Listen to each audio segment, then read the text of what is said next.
한국에 온 지 1년도 안 된 탈북 엄마에게 중국 깡패가 전화 한 통을 했습니다.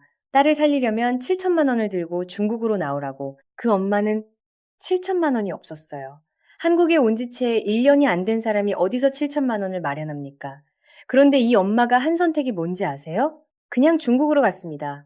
돈은 7천만 원이 아니었어요. 7천만 원 대신 뭘 들고 갔는지는 잠깐 뒤에 말씀드릴게요. 그걸 들으시면 납치 영화가 달라 보이실 겁니다. 아니, 납치 영화가 아니라 이 나라 대북 정책이 달라 보이실 겁니다. 오늘 이야기를 탈북민 감동 스토리로만 보시면 절반밖에 못 보시는 겁니다. 이 이야기엔 구조가 있어요. 표면만 보면 한 모녀의 극적인 구출 이야기입니다. 그런데 한층 아래를 들여다보면 전혀 다른 그림이 나와요. 중국 내 탈북민이 왜 납치 시장의 먹잇감이 되는지, 그 구조를 만든 게 누구인지, 그리고 그 구조를 방치하고 있는 게 어디인지까지. 이 구조를 만든 건 북한 체제입니다. 유지하는 건 중국 정부예요. 그리고 그 틈새에서 수익을 뽑아가는 건 범죄 조직이고, 이 세 가지가 맞물린 구조가 수십 년째 작동하고 있는데, 주류 언론이 이 모녀의 이야기를 감동 버라이어티로 소비하는 동안 이 구조는 단 한 번도 제대로 보도된 적이 없습니다. 오늘은 표면부터 들어가서 왜 이런 구조가 존재하는지, 그리고 한국의 책임은 어디까지인지 세 층을 전부 짚겠습니다. 지상파 보도만 보고 있으면요, 이 구도는 절대 안 보여요. 그래서 오늘 여기까지 오신 겁니다. 이걸 이해하려면 먼저 이 모녀가 어떻게 두만강을 건넜는지부터 봐야 합니다. 1990년대 고난의 행군 이후 두만강을 건넌 탈북민이 수십만 명에 달합니다. 이 가족도 그 흐름 속에 있었어요. 남편이 북한에서 작가였는데 글을 써봐야 배를 채울 수 없게 되자 결단을 내린 겁니다. 때는 4월 13일, 김일성 생일이었어요. 이게 우연이 아닙니다. 북한 전역이 경축 분위기에 들뜨는 날, 경비대원들의 긴장이 상대적으로 풀리는 날을 골랐던 거예요. 남편이 강을 지키는 군인들에게 도강 내내 모아온 장삿돈을 찔러줬고, 두만강을 건너자마자 중국 쪽 경비 초소가 나왔는데 시민 간격으로 서 있던 경비대원들이 마침 그 시간에 수면 중이었어요. 그 틈을 타서 남편이 딸을 등에 업고 강을 건넜습니다. 딸 나이 11살이었어요. 두만강을 건넌다고 끝이 아닙니다. 중국에 넘어와도 당장 살 곳이 없어요. 공안에 걸리면 즉시 북송이고 아는 사람도 없으니 이 가족이 선택한 게 뭔지 아세요? 깊은 산속으로 들어갔어요. 나무를 얽어 바람막이 음막을 만들고 낮에는 고사리 꺾고 버석해서 말려두고 때로는 산을 오르는 낯선이가 베풀어주는 쌀 한 줌에 의지하면서 몇 달을 버텼습니다. 딸의 기억 속에 그 산속 생활이 오히려 가장 행복한 시간이었다고 해요. 가족이 다 같이 있었으니까 거처가 음막이어도 빗에도 배가 고파도 가족이 함께 있으면 그게 행복이라는 걸 나중에야 알았겠죠. 그런데 그 산속에 사람이 드나든다는 게 주변에 알려지기 시작했어요. 호기심에 올라오는 사람, 물건을 슬쩍 집어가는 사람, 그러다가 결국 누군가가 경찰에 신고했습니다. 어느 날 밤, 개 짖는 소리와 함께 경찰이 들이닥쳤어요. 아버지가 순간적으로 판단했습니다. 자기가 반대쪽으로 뛰어서 경찰을 유인하겠다고 아내와 딸은 큰 바위 뒤에 숨겨놓고 자기는 경찰들을 끌고 다른 방향으로 달렸어요. 옛날 이야기 같죠? 그런데 이건 동화가 아닙니다. 엄마와 딸은 숨을 죽이고 바위 뒤에서 아버지가 경찰에 잡혀 끌려가는 모습을 그냥 지켜볼 수밖에 없었어요. 몇 발자국 못 가서 잡혔고 그게 아버지의 마지막 모습이었습니다. 그 이후 지금까지 생사를 모릅니다. 북한에서 작가였던 그 아버지가 딸을 살리겠다는 말 한마디 남기고 경찰 쪽으로 달려간 것. 북한 체제가 가족에게 하는 일이 이겁니다. 사랑을 생존 비용으로 만드는 것. 그 밤 이후 모녀는 조선족 집 돼지굴 지하에 파놓은 땅굴에서 한 달을 보냈어요. 이건 그냥 좁은 공간이 아니에요. 일어설 수도 없는 공간이었습니다. 허리를 구부리고 앉아있을 수만 있는 높이, 위에는 판자와 모래를 덮어 아무도 모르게 낮에는 완전히 어둠 속에서 밤에는 개 짖는 소리에 심장이 멎을 것 같았다고 했어요. 딸이 추위에 떨면 엄마가 자기 뱃속에 딸의 발을 넣어 녹여줬습니다. 엄마는 추워지고 딸 발은 따뜻해지고 눈물이 흘러내리면 얼굴이 따갑더라고 했어요. 그게 그 공간의 온도였습니다. 어느 날 경찰이 수색 나와서 그 집 바닥을 발로 쿵쿵 두드렸을 때 빈소리가 났는데 경찰들이 발견하고 놀라서 갔다고 나중에 들었어요. 며칠만 더 안에 있었더라면 그날 북송이었습니다. 고난의 행군 이후 수십만 명이 밟아온 그 경로를 이 모녀가 그대로 걷고 있었어요. 여기까지 들으시면 이 모녀가 이제 어떻게든 살아남은 것 같죠. 그런데 이쯤에서 한 가지 놓치면 안 되는 게 있습니다. 진짜 위기는 지금부터예요. 돼지굴에서 나온 뒤 엄마 혼자서는 중국에서 더 버틸 수가 없었어요. 딸을 조선족이 운영하는 고아원에 맡기기로 했습니다. 밥이라도 먹고 공부도 할 수 있을 거라고 생각했어요. 딸도 그때 이미 한글도 모르고 학교도 못 다닌 상태라 배우고 싶다는 마음이 있었기 때문에 헤어지기로 했습니다. 어렵지만 어떻게든 살아가고 있다 그렇게 보였어요. 그런데 어느 날 윗집에서 신고가 들어왔어요. 경찰이 들이닥쳤고 엄마는 밭에서 일하다가 그 자리에서 잡혀서 북송됐습니다. 북한 감옥에서 3년이에요. 딸이 한국으로 나갔다는 걸 추궁당하면서도 끝까지 입을 열지 않았어요. 매를 맞아도 온몸이 시퍼렇게 멍들어도 그 멍이 지금도 몸에 남아있다고 했습니다. 나중에 이 엄마가 한 말이 뭔지 아세요? 내가 아프지 않더라고요. 악밖에 안 남으니까. 이건 용기의 문제가 아닙니다. 이 엄마에게 딸은 이미 자신의 생사보다 위에 있었던 거예요. 입을 여는 순간 딸이 죽을 수도 있다는 것, 그 하나만 생각하며 3년을 버텼습니다. 그렇다면 북송된 3년 동안 고아원에 맡겨진 딸은 어디에 있었을까요? 고아원이라고 해서 안전하지 않았어요. 5층 아파트 안에서 밖에 나가지 못하게 했습니다.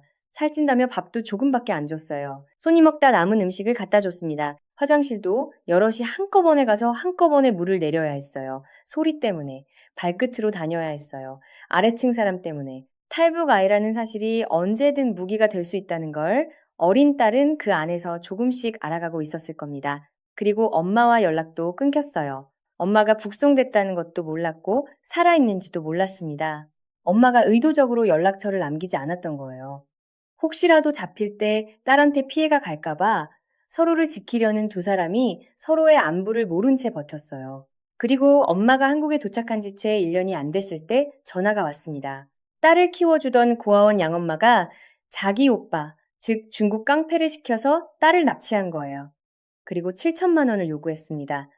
사기일 수도 있잖아요. 그래서 딸 목소리를 대줬어요. 딸이 전화기에 대고 엄마 살려달라고 했고 엄마는 그 목소리를 듣는 순간 의심이 사라졌습니다. 그 목소리가 아직도 귀에 쟁쟁하다고 했어요. 협박은 세 가지였어요. 돈을 안 가져오면 딸을 북송하겠다. 아니면 공안에 신고해서 포상금을 챙기겠다. 아니면 팔아버리겠다. 탈북민이 중국에서 법적으로 어떤 존재인지 알기 때문에 이런 협박이 가능한 겁니다. 신고 한 통이면 그냥 사라지는 존재니까요. 이게 협박이 되는 이유예요. 기한은 보름이었어요. 엄마가 시간을 벌었습니다. 이 사람들 한국에 오면 하늘에서 돈이 뚝뚝뚝뚝 떨어지는 줄 알았나 봐요. 한국에 온 지 1년도 안 된 탈북민한테 7천만 원을 보름 안에 만들어 오라니. 어쨌든 협상에서 한 달로 기한을 늘렸습니다. 그 한 달 동안 납치된 딸이 한 게 뭔지 아세요? 깡패들이 주는 밥을 다 먹었어요. 한 끼도 거르지 않고 언젠가 도망칠 힘을 길러야 하니까 16살짜리가 호랑이 굴에 들어가도 정신만 차리면 산다는 말이 있잖아요. 이 아이한테 그게 실제 생존 전략이었습니다. 여러 곳으로 이리저리 옮겨 다녔어요. 위치를 알 수 없게. 그러면서도 구타는 안 했다고 해요. 살려놔야 몸값을 받으니까 그 냉혹한 계산이 오히려 이 아이가 살아있게 해줬습니다. 엄마가 바위 뒤에서 아버지 잡혀가는 걸 지켜봐야 했던 11살짜리가 5년 뒤 납치된 상태에서 밥을 꾸역꾸역 먹으며 버티고 있었던 겁니다. 그런데 여러분, 이게 특수한 범죄입니까? 아니에요. 이 구조는 지금 이 순간에도 작동하고 있습니다. 문제는 여기서부터입니다. 이 납치가 어떻게 가능했는지 구조를 봐야 해요. 중국 내 탈북민은 법적으로 난민이 아닙니다. 불법 입국자예요.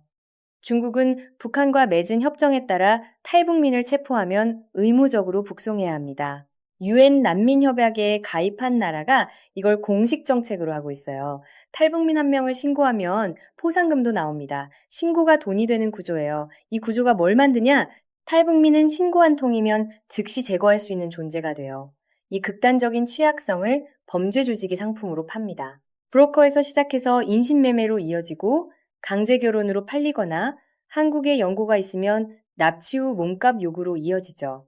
이 고리가 수십 년째 끊어지지 않는 건 중국 정부가 이 구조를 알면서도 방치하기 때문입니다. 국제인권단체들이 수십 년째 문제를 제기해도 중국은 이 협정을 바꾸지 않아요. 이게 중국 입장에서 손해가 없는 구조니까요. 탈북민이 많으면 북한을 압박하는 카드가 될 수도 있고 적으면 북한과의 관계가 좋다는 신호가 되니까 어느 쪽이든 중국에게 이 협정을 바꿀 유인이 없습니다. 나라 없는 백성은 상가의 개보다 못하다는 말이 있잖아요. 그 말이 실제로 중국 내 탈북민의 입에서 나왔습니다. 김치독 안에서 몸을 웅크리고 숨어 있으면서 21세기에 그 말을 들으면서 우리가 이 구조를 얼마나 모르고 있었는지 생각해 봐야 돼요. 이만값 방송에서 그 말이 나왔을 때 그게 구조 분석으로 이어진 적이 있었습니까? 없었습니다. 눈물 닦고 다음 사연으로 넘어갔어요. 이 구조가 분석되지 않는 한 이 이야기는 계속 반복될 수밖에 없습니다. 다시 엄마 이야기로 돌아옵니다. 7천만 원을 한 달 안에 만들어야 해요. 아는 사람들을 찾아다니며 무릎을 꿇었습니다. 돈 좀 빌려달라고. 한 명도 안 됐어요. 안 되는 게 당연하죠. 갓 한국에 온 탈북민이 어디서 7천만 원을 구합니까? 그래도 이 집 저 집 찾아다니며 무릎을 꿇었어요. 자존심이고 뭐고 없어요. 딸이 납치된 마당에. 북한 감옥에서 3년을 버틴 사람이 이번엔 사람들 앞에서 무릎을 꿇었습니다. 그 무릎이 무겁지 않았을 리 없어요. 그래서 이 엄마가 선택한 게 뭔지 아세요? 화장실 안에 들어가서 쪽지를 썼어요. 간을 팝니다. 연락처를 남겨두고 나왔습니다. 이틀 만에 연락이 왔어요. 간 검사를 받아보니 건강 상태가 좋다고 2천만 원을 주겠다고. 그 순간 이 엄마가 기도했다고 해요. 간을 떼줄 때까지만 살려달라고. 딸 데려다 놓고 나를 죽이든 살리든 해달라고. 자기 장기를 팔아서라도 딸을 살리겠다는 결심이 기도가 되어 나왔어요. 그 기도가 끝나는 순간에 기적이 왔습니다. 딱한 사정을 들은 지인 한 명이 2천만 원을 그냥 줬어요. 나중에 그 사람이 한 말이 어차피 돌려받을 생각은 없었다고, 불쌍해서 그냥 줬다고, 간 매매 계획이 취소됐고, 총 모인 돈이 5천만 원이었습니다. 7천만 원에 2천만 원이 모자랐어요. 그래도 중국으로 갔습니다. 작전은 이랬어요. 깡패들의 본거지인 청두 방향이 아닌 중간 지점으로 유인했습니다. 공항에 내리자마자 전화했어요. 지금 왔다. 내 지역이 낯서니 중간에서 만나자. 딸을 데리고 나와라. 그 자리에서 엄마가 양말 속에 차고 온 돈뭉치를 보여줬어요. 있다는 걸 확인시켜줬습니다. 깡패가 딸을 먼저 보냈어요. 딸이 걸어오는 순간 미리 숨겨둔 차가 달려와서 딸을 태우고 사라졌습니다. 이제 엄마 차례예요. 양말에 묶어서 배에 차고 온 돈 300만 원을 꺼냈어요. 그리고 그 돈을 바닥에 뿌렸습니다. 지폐가 사방으로 날렸고 깡패들이 돈에 달려드는 순간 다른 차가 와서 엄마를 태웠어요. 핸드폰은 그 자리에서 창문 밖으로 버렸습니다. 위치 추적을 막으려고 차 2대에 사람 2명, 300만 원짜리 주의 분산. 이 작전을 혼자서 짰습니다. 청두가 깡패 본거지이기 때문에 낯선 중간 지점으로 유인해야 적들이 지역 네트워크를 못 쓴다는 것까지 계산했어요. 그 도시에 미리 연락해둔 현지 지인들도 있었습니다. 북한에서 장사하면서 쌓아온 네트워크가 중국에서도 살아있었던 거예요. 납치 협상 전문가도 이 방법은 못 씁니다. 왜냐면 이 방법은 배울 수 있는 게 아니니까요. 딸을 잃을 것 같을 때만 생각나는 겁니다. 그런데 잠깐만요. 이 엄마가 이 정도 작전을 혼자서 짜야 하는 상황, 이게 정상입니까? 영화 속 주인공은 최소한 총이라도 있어요. 이 엄마한테 있는 건 5천만 원, 그 중에서 손에 쥔 300만 원, 그리고 양말뿐이었습니다. 국가는 어디 있었습니까? 모녀는 4년 반 만에 다시 만났습니다. 딸이 엄마를 보고 반가워하지 않았어요. 그냥 멍하니 바라봤다고 합니다. 그 긴 시간 동안 쌓인 게 너무 많아서 기쁨이라는 감정보다 이제 다시는 놓치지 않겠다는 감각이 먼저 왔을 거예요. 엄마 손을 꽉 잡고 그냥 있었다고 했습니다. 평소에 힘없어 보이던 엄마가 사실은 보스였다는 걸 그날에야 알았다고. 일주일 전까지 자기가 납치된 상태였고 엄마가 어떻게 됐는지도 몰랐던 아이가 그 엄마 손을 꽉 쥐고 서 있었어요. 두 사람 다 말이 없었어요. 할 말이 너무 많아서 아무 말도 안 나오는 그런 순간이었을 겁니다. 그 침묵 속에 담긴 것들이 얼마나 됩니까?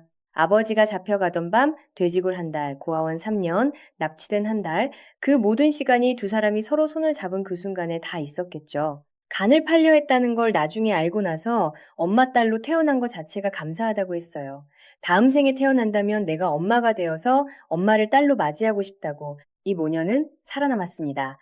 그런데 지금 이 순간에도 백두산 근처 어딘가에는 공안을 피해 숨어 있는 사람들이 있어요. 김치 독 안에서 몸을 웅크리고 있는 사람들이 있어요. 이 이야기가 특별한 게 아닙니다. 이 이야기가 특별하게 느껴진다는 것 자체가 우리가 이 구조를 얼마나 모르고 있었는지를 말해주는 겁니다. 같은 날 방송에 또 다른 탈북 기세가 나왔어요. 어머니가 백두산에서 실종됐을 때 한국에 있던 딸이 구글맵을 켰습니다. 도강 지점에서 2시간 거리에 경비 초소가 있다는 걸 찾아냈고 브로커를 그 주변으로 보냈어요. 다음날 산기슭에서 쓰러진 어머니를 찾았습니다. 30분만 늦었으면 죽었을 거라고 했어요. 2세대 탈북 2세들이 지금 하고 있는 게 이겁니다. 국가가 해줘야 할 일을 구글 맵으로 스스로 하고 있어요. 이만값 버라이어티로 소비되는 동안 이 구조에 대한 제대로 된 정책 토론은 단 한 번도 이뤄지지 않았습니다. 눈물 닦고 다음 사연으로 넘어가는 사이 이 구조는 오늘도 어딘가에서 돌아가고 있어요. 여러분이 이 이야기를 보고 뭔가 이상하다고 느꼈다면 그 감각이 정확한 겁니다. 현재 중국 내 탈북민은 수만에서 수십만 명으로 추산됩니다. 정확한 숫자는 아무도 몰라요. 중국이 집계 자체를 거부하니까요. 유엔 난민협약에 가입한 나라이면서도 탈북민에게 난민 지위를 주지 않습니다. 북한과의 동맹이 그보다 우선이니까 중국이 탈북민 숫자를 모른다고 합니다. 모르는 게 아니에요. 모른다고 해야 편한 거죠. 한국 헌법은 북한 주민도 대한민국 국민으로 봅니다. 법적으로 보호 의무가 있다는 뜻이에요. 그런데 현실은요, 중국과의 외교 채널이 없으면 손 쓸 방법이 없습니다. 탈북민 한 명이 납치됐을 때 한국 정부가 할 수 있는 게 거의 없어요. 이신돈 씨가 혼자 중국으로 날아간 것처럼 결국 개인이 해결해야 하는 구조입니다. 국제인권단체들의 보고서를 보면 직전 정부 5년 동안 대북 인권 외교는 사실상 작동을 멈췄어요. 강대강 기조로 가면서 한중 관계도 냉각됐고 탈북민 보호를 논의할 외교 채널 자체가 소멸했습니다. 대북 정책은 국방만의 문제가 아니에요. 지금 이 순간에도 중국 어딘가에 숨어있는 사람들의 생사와 직결돼 있습니다. 한중 외교 채널이 있는 것과 없는 것은 탈북민 한 사람의 생사를 가르는 차이예요. 그게 단순한 경제 외교의 문제가 아닌 이유가 거기에 있습니다.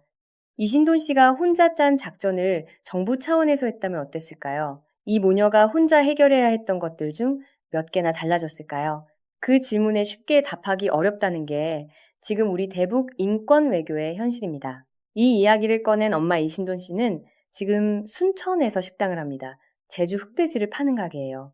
북한에서 두만강 건너 중국으로, 중국에서 다시 북송되고 북한 감옥에서 3년, 다시 탈북해서 한국으로 호주 시드니와 멜버른 호텔 주방까지 거쳐서 지금 전라남도에서 삼겹살을 굽고 있습니다.